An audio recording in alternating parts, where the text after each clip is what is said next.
በሁለት ዓመት ብዙ ነገር ተአምር ፈጥረህ አውቄ ነው ብዬ አይደለም፣ ግን በጣም ብዙ ሰዎችን አውቄበታለሁ። አካባቢዬን ቀይሬያለሁ። የእግዚአብሔርን ስም ሳናነሳ አንውልም።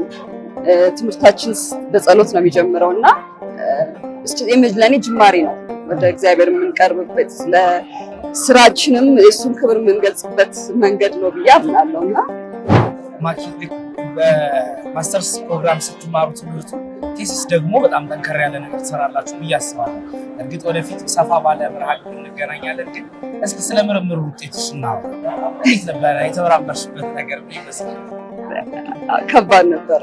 ያን ሰሞን ትንሽ እናቴ እንትን ወቅት ነበረ፣ ሀዘን ላይ ስለነበርኩኝ ከባድ ቆይታ ነበረኝ። ግን እግዚአብሔር ይመስገን ሁሉ ነገር አልቆ እዚህ መገኘት ለኔ እንዳልኩ ጅማሬ ነው። ሀብ የምጀምርበት ነገር ነው ብዬ አምናለሁ። ሌላ ጊዜ በደንብ ስንገናኝ ደግሞ እናወራለን።